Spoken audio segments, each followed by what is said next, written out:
Emily, Aubrey Plaza, a catering industry employee who is a student artist with significant school loan debt, delivers food. Without a doubt, the remuneration is insufficient. Not even close to matching the balance of her college loan. Because she had a prior criminal charge, Emily finds it difficult to obtain any other well-paying positions. She once lends a hand to a coworker at the catering business, and in exchange, the coworker provides her a dummy shopper link and address, claiming that she could earn $200 in just 1 hour with it. The dummy shopper company is actually a credit card fraud organization. While the second leader, Khalil, prepares fictitious identification documents for the participants, Youcef, Theo Rossi, one of the leaders, explains the process to Emily and the other fanatics. Youcef explains that all that is required of the participants is a purchase. It has a big plasma screen TV on that particular day. A stolen credit card would be given to the participants for that. Emily accepts the first job with considerable hesitation. And much to her amazement, everything goes well. No harm is done, and she receives her $200. This provides Emily the self-assurance she needs to apply for the second job and buy a car. The second task does not go as well as the first. The vehicle dealer becomes suspicious, and the argument escalates into a physical altercation in which Emily suffers a fractured nose. She does, however, manage to drive off in the car. Youcef nurses her injury. Emily is also working to advance her artistic career. Emily looks after her friend Liz's, Megalyn Echikenwoke, dog while she is away, and Liz is trying to set up an interview with Emily's boss in the division of graphic design.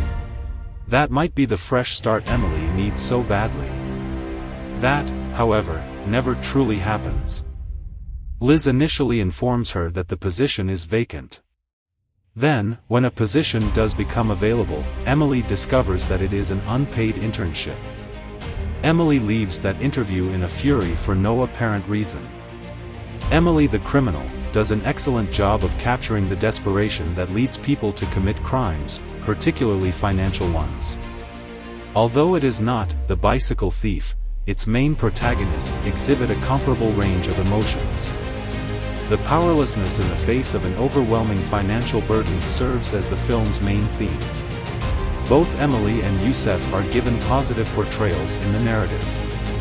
Their chats give a vivid picture of their desire and longing for a regular, crime-free life.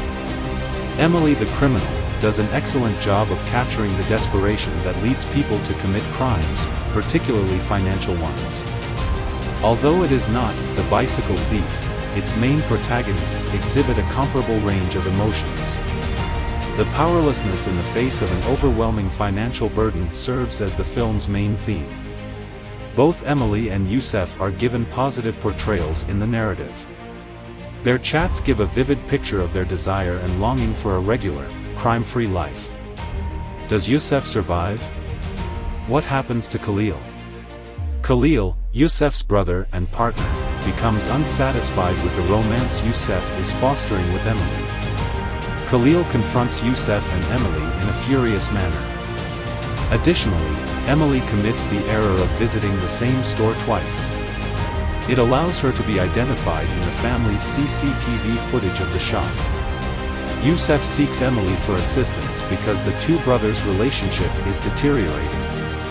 In taking the cash that is both Youcef's and Khalil's property, Youcef is in danger of losing his home since Khalil hasn't been making payments, and the down payment hasn't been paid either. Emily agrees to assist him after just having her aspirations dashed by that unpaid internship offer. Khalil seemed to be thinking along similar lines, though. He first robs Youcef. Emily is finished. She implores Youcef to recover his funds. Youcef has promised Emily a cut, thus Emily is depending on Youcef to keep his word and recover the needed funds from Khalil. So, they have a theft plan for Khalil. Though their strategy gets off to a good start, Khalil ultimately triumphs. He assaults Youcef and severely hurts him. He attempts to suffocate Emily after pinning her. However, Emily succeeds in stabbing Khalil with a box cutter knife. Additionally, she is able to get Khalil to reveal the whereabouts of a money bag. Emily departs Youcef and takes the sack of cash as the ambulance and police sirens begin to ring out louder. In addition to bringing Youcef to his car, Emily also takes the bag. However, Youcef, who is now almost conscious, dropped the car keys. Whether Khalil or Youcef survives is unclear. However, the presence of an ambulance can be a sign that they would barely survive. The American educational system is criticized in Ford's screenplay, particularly with regard to studying art. The story smacks of the egregious undervaluation of artists and the arts.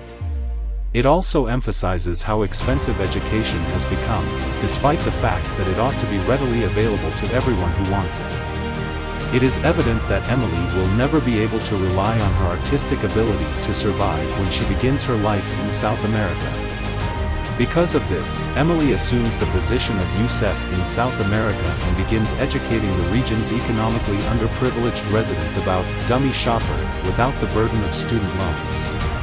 Emily is still forced to turn to the other job she excels at. As a miscreant.